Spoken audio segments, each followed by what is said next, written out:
स्वागत है दोस्तों आपका एक नए वीडियो में। आज इस वीडियो में यूपी पॉलिटेक्निक 2024 का फॉर्म कैसे भरना है उसके बारे में डिटेल से बात करने वाले हैं। इसमें जो आपका कोर्स कोड है वो क्या होने वाला है, प्लस जो आपकी क्वालिफिकेशन होगी वो क्या होने वाली है, ये सब मैं आपको इस वीडियो में आगे समझाऊंगा। तो उससे पहले प्लीज़ अगर आप नए हैं तो इस वीडियो को लाइक कर दें एंड चैनल को सब्सक्राइब कर दें ताकि मुझे मोटिवेशन मिल सके और मैं आपके लिए आगे भी हेल्पफुल वीडियोस बनाता रहूं। उसके बाद आप जॉइंट एंट्रेंस एग्जामिनेशन काउंसिल के ऑफिशियल वेबसाइट पर आ जाएंगे। यहाँ पर अगर आपने पहले से ही रजिस्ट्रेशन कर रखा है, अगर आप ऑलरेडी रजिस्टर्ड कैंडिडेट हैं, तो यहाँ पे आप अपना रजिस्ट्रेशन नंबर फिल करेंगे, एप्लीकेशन नंबर। उसके बाद फिर आप अपना पासवर्ड डालेंगे, फिर नीचे जो सिक्योरिटी पिन दे रखा है आप उसको फिल करेंगे। आप चाहें तो सिक्योरिटी पिन को सुन भी सकते हैं। उसके बाद आप लॉगिन पे क्लिक करेंगे। या फिर अगर आप फ्रेश कैंडिडेट है, अभी तक आपने रजिस्टर नहीं किया, तो आप नीचे स्क्रॉल करके आएंगे। वहाँ पे फ्रेश कैंडिडेट रजिस्टर लिख के आ रहा है, आप उस पर क्लिक करेंगे नीचे स्क्रॉल करके, फ्रेश कैंडिडेट रजिस्टर। जैसे आप इस पर क्लिक करेंगे आपके सामने नया विंडो ओपन होकर आएगा और इस विंडो में सारी डिटेल दे रखी है, ठीक है, कि जो आपका फीस है वो कितना है। जैसे आप देख सकते हैं कि जनरल ओबीसी के लिए फीस जो है वो 300 रुपये पर सब्जेक्ट है, ठीक है। उसके बाद SC ST के लिए 200 रुपीज़, ठीक है, प्लस बैंक चार्जेस हैं। उसके बाद फिर नीचे आप देख सकते हैं यहाँ पे आपका एज डिटेल दे रखा है। इसी तरह आप सारा इसको स्क्रॉल करके जिसमें इसमें जितना डिटेल दे रखा है आप इसको पढ़ सकते हैं। उसके बाद फिर नीचे आएंगे, नीचे आप आई एग्री पे क्लिक करेंगे। जैसे आप आई एग्री पे क्लिक करेंगे आपको ये रजिस्ट्रेशन पोर्टल पर लेकर चला जाएगा। यहाँ पे आप रजिस्टर करेंगे। रजिस्टर करने के लिए सबसे पहले आपको अपना नाम डालना पड़ेगा। याद रखिएगा जैसा नाम आपके हाई स्कूल के मार्कशीट में, सर्टिफिकेट में, वैसे ही आपको यहाँ पे भी अपना नाम अपलोड करना है। सेम एज जैसा हाई स्कूल में आपके पिताजी का नाम है वैसे ही आपको यहाँ पे अपने पिताजी का नाम अपलोड करना है।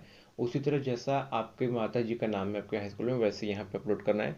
और जो डेट ऑफ बर्थ आपका हाई स्कूल में है वही डेट ऑफ बर्थ आपको यहाँ पे अपलोड करना है। जैसे जो भी आपका डेट हो, फिर जो आपका मंथ हो और जो आपका ईयर हो, जो भी हो सब आपको एग्जैक्ट जैसे हाई स्कूल में वैसे ही सिलेक्ट करना है। उसके बाद आपको अपना जेंडर सेलेक्ट करना है। जेंडर सेलेक्ट करने के बाद फिर नीचे आपका आधार कार्ड डिटेल पूछ रहा है, तो आपको उस सेक्शन को टिक करना है क्योंकि वहां से जो आपका आधार कार्ड का डिटेल है वो उसको वेरीफाई करने का, इसलिए आपको वहां से आपको टिक करना है। टिक करने के बाद नीचे जो भी आपका आधार नंबर है आप उसको यहाँ पे फिल करेंगे।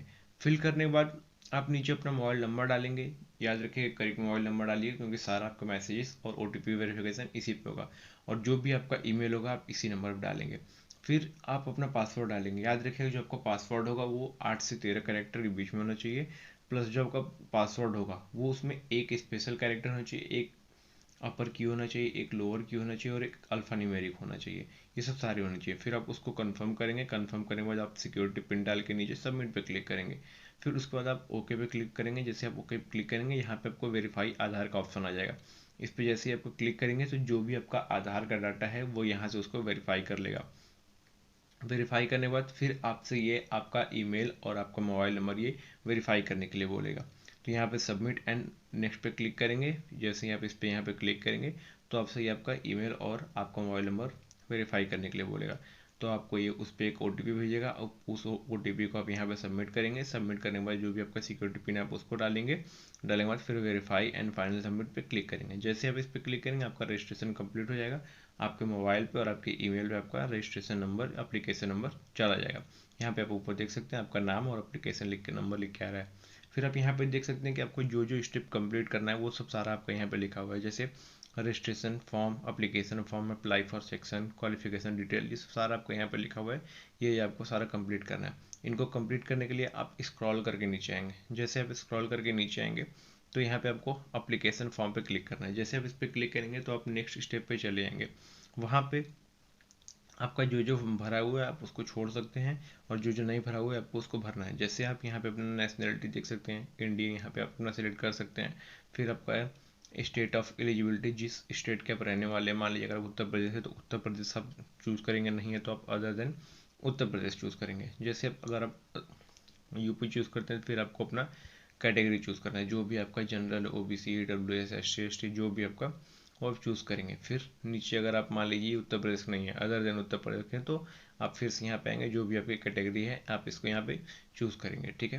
तो यहाँ पे हम लोग उत्तर प्रदेश चूज़ करते हैं। उत्तर प्रदेश चूज़ करने के बाद हम लोग अपना फिर नीचे कैटेगरी चूज़ करते हैं, तो जो जनरल है। उसके बाद फिर नीचे सब कैटेगरी, अगर आप किसी से बिलोंग करते हैं तो आप यस करेंगे, नहीं बिलोंग करते तो नॉट अप्लीकेबल पे क्लिक करेंगे।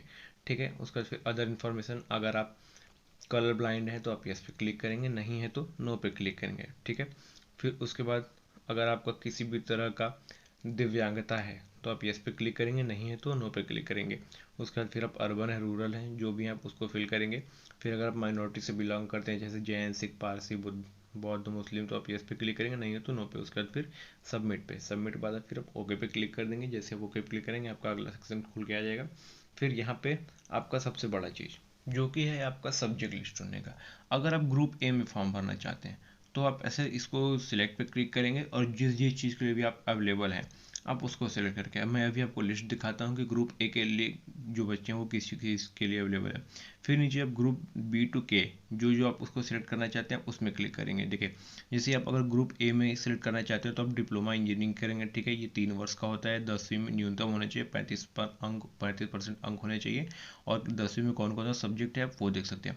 उसी तरह BCDEFGHIJK के लिए क्या क्या है सब आप इसमें देख सकते हैं। ठीक है, ये जो नोटिफिकेशन है ये मैंने अपने टेलीग्राम चैनल पे अपलोड कर दिया है, मैं इसका डिस्क्रिप्शन में लिंक दे दूंगा, आप वहाँ से इसको जाके देख सकते हैं।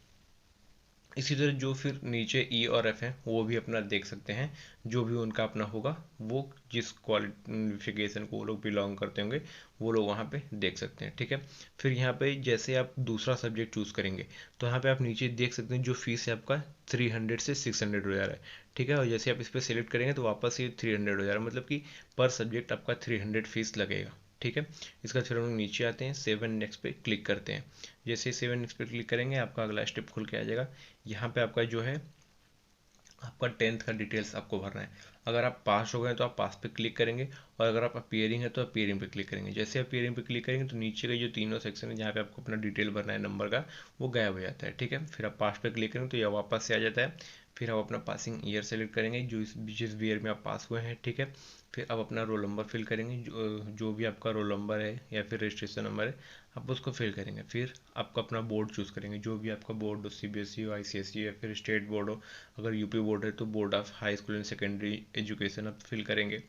उसके बाद फिर स्ट्रीम आप 10th डालेंगे, फिर रिजल्ट मोड आप परसेंटेज रहेगा, और फिर जितना आपने ऑब्टेन किया है वो, और जितना आपका मार्क्स आया है, मतलब जितना टोटल मार्क्स है वो और जितना आपने ऑब्टेन किया है वो भर देंगे, आपका ये परसेंटेज ऑटोमेटिकली ले लेगा। फिर नीचे आप 7 नेक्स्ट पे क्लिक करेंगे। जैसे आप इस पर क्लिक करेंगे तो आपका आगे चला जाएगा। फिर यहाँ पे आपका नेक्स्ट स्टेप खुल के आएगा जो कि आपका एड्रेस। तो जैसे अगर आप शहर में रहते हैं तो आपका मकान नंबर होगा, लेकिन अगर आप गांव में रहते हैं तो आपका ग्राम होगा, फिर पोस्ट होगा, थाना होगा। तो अगर आप गांव में रहते हैं तो आप विलेज डालेंगे, पोस्ट डालेंगे, थाना डालेंगे। लेकिन आप शहर में रहते हैं तो जो भी आपका एड्रेस है वो आप भर देंगे। ठीक है, फिर जो आपकी सब लोकेलिटी होगी, लोकेलिटी होगी, कंट्री होगी, स्टेट, डिस्ट्रिक्ट, पिन कोड जो होगा सब आप भर देंगे। उसके बाद फिर हम लोग स्क्रॉल करके नीचे आते हैं। जैसे स्क्रॉल करके नीचे आएंगे, अगर आपका परमानेंट और कॉरेस्पॉन्डेंस दोनों सेम है तो आप सेम एस पे क्लिक कर देंगे, और अगर आपका नहीं है तो आप वापस से उसको भरेंगे। भरने के बाद हम लोग 7 नेक्स्ट पे क्लिक करते हैं, फिर उसके बाद ओके करेंगे। ओके करने के बाद फिर आपको अपना सेंटर डिटेल भरना है। तो सबसे पहले सेंटर में जो भी आपके घर से एकदम नज़दीक होगा, अगर आपका शहर इस सेंटर में लिस्ट में शो कर रहा है तो आप उसको चूज़ कर सकते हैं। आप सर्च करेंगे, अगर आपका शहर इसमें शो कर रहा है तो आप उसको भर सकते हैं, नहीं है तो जो भी शहर सबसे पहले आपके घर के पास है आप उसको चूज़ करेंगे। फिर उसके बाद उसी ऑर्डर में आप लगाते जाएंगे, जो थोड़ा सा दूर है फिर उससे जो ज़्यादा दूर है और फिर जो सबसे दूर है। ऐसे ही जो 4 सेंटर है आपको 4 सेंटर चूज़ करने हैं, तो जो चारों सेंटर आपके घर से पास पास में हो आप उसी को चूज़ करें। अगर आपका शहर में सेंटर मिलता हो तो आप उसको भी चूज़ कर सकते हैं। तो यहाँ पे चारों सेंटर आप चूज़ करेंगे। चारों सेंटर चूज़ करने के बाद फिर आप नीचे सेव एंड नेक्स्ट पे क्लिक करेंगे। जैसे ही आप नीचे सेव एंड नेक्स्ट पे क्लिक करेंगे तो ऊपर आपको ओके करने के लिए आएगा, आप ओके कर देंगे। ओके करने के बाद फिर ये आपको अगले स्टेप पे लेके चला जाएगा। अगले स्टेप में आपको अपना फोटो एंड सिग्नेचर अपलोड करना है। आपका जो फोटो होना चाहिए वो 15 से 200 KB का होना चाहिए और JPG फॉर्मेट में होना चाहिए, और आपका जो सिग्नेचर होगा वो भी आपका 15 से 200 KB का होना चाहिए और JPG फॉर्मेट में होना चाहिए। फिर आप जब दोनों को अपलोड कर देंगे तो नीचे आपको सबमिट एंड प्रीव्यू पे क्लिक करना है। जैसे आप उस पर क्लिक करेंगे तो जो आपका फ़ोटो है और जो सिग्नेचर है वो आपका सामने आप पे खोल के आ जाएगा। फिर उसके बाद आपको सेल्फ वेरीफाई पे क्लिक करना है। जैसे आप सेल्फ वेरीफाई पे क्लिक करेंगे आपके दोनों उस पर टिक हो जाएंगे। फिर आपको नीचे सेव फाइनली एंड नेक्स्ट पे क्लिक करना है। जैसे आप इस पर क्लिक करेंगे तो जितना आपने अब तक फॉर्म भरा है वो सब सारा डिटेल आपके सामने खुल के आ जाएगा। आप उसको एक बार मिला लीजिएगा। मिलाने के बाद फिर आप ये जो नीचे रेड कलर का जो टिक दे रहा है उसके ऊपर वाला जो बॉक्स है उस पर टिक करेंगे। टिक करने के बाद आप सेव एंड फाइनल पेमेंट पे आप क्लिक करेंगे। उसके बाद फिर आप ओके पे क्लिक करेंगे। ओके करने के बाद आपके सामने आपका सारा डिटेल खुल के आ जाएगा कि अभी तक आपने क्या क्या भरा है और क्या क्या नहीं भरा है। फिर आप नीचे स्क्रॉल करके आएंगे, आप पे रजिस्ट्रेशन फ़ी पे क्लिक करेंगे। जैसे आप इस पर क्लिक करेंगे तो आपके सामने पेमेंट का ऑप्शन खुल के आ जाएगा। यहाँ पे आप ऑनलाइन पेमेंट पे क्लिक करेंगे, फिर पे फी पे क्लिक करेंगे। फिर यहाँ पे आपके सामने दो ऑप्शन आएगा और आपका सारा डिटेल खुल के आएगा। आप देख सकते हैं आपका नाम, फी अमाउंट कितना आपको पेमेंट करना है, ठीक है, आपका अप्लीकेशन नंबर, सब कुछ आपके सामने खुल के आ गया है। और नीचे आपके सामने दो ऑप्शन खुल के आ रहा है, एक एसबीआई पे और एक आईसीआईसीआई बैंक का पेमेंट। तो मैंने एसबीआई चूज़ किया, आप भी एसबीआई कर सकते हैं। फिर उसके बाद प्रोसीड फॉर पेमेंट पे क्लिक करेंगे। प्रोसीड फॉर पेमेंट पे क्लिक करेंगे तो आपके सामने चार ऑप्शन खुल के आ जाएगा। एक आपका डेबिट कार्ड क्रेडिट कार्ड का रहेगा, एक आपका इंटरनेट बैंकिंग, फिर यूपीआई, फिर नेफ्ट और फिर नीचे एसबीआई ब्रांच पेमेंट। चाहे तो आप ऑफलाइन पेमेंट भी कर सकते हैं एसबीआई के ब्रांच के थ्रू, ठीक है। तो यहाँ पे हम लोग यूपीआई पेमेंट करते हैं क्योंकि वो सबसे ईजी है, ठीक है। तो यूपीआई पे क्लिक करते हैं। अब यहाँ पे आप दो तरीके से कर सकते हैं, या तो अपना यूपीआई आईडी डाल के कर सकते हैं या फिर आप यूपीआई के क्यूआर कोड से कर सकते हैं। तो यहाँ पे आप सबसे पहले अपना यूपीआई आईडी डाल के वेरीफाई कर सकते हैं या फिर आप यूपीआई क्यूआर पे क्लिक करेंगे। जैसे ही आप यूपीआई क्यूआर पे क्लिक करेंगे आपके नीचे पे नाउ का ऑप्शन आएगा। आप उस पे नाउ ऑप्शन पे क्लिक करेंगे। जैसे आप उस पर क्लिक करेंगे तो आपके सामने क्यूआर कोड ओपन होकर आ जाएगा। आपको इस क्यूआर कोड को स्कैन करना है। जिस भी आप पेमेंट ऐप से इस क्यूआर कोड को स्कैन करना चाहते हैं आप स्कैन कर सकते हैं अपने इस क्यूआर कोड को।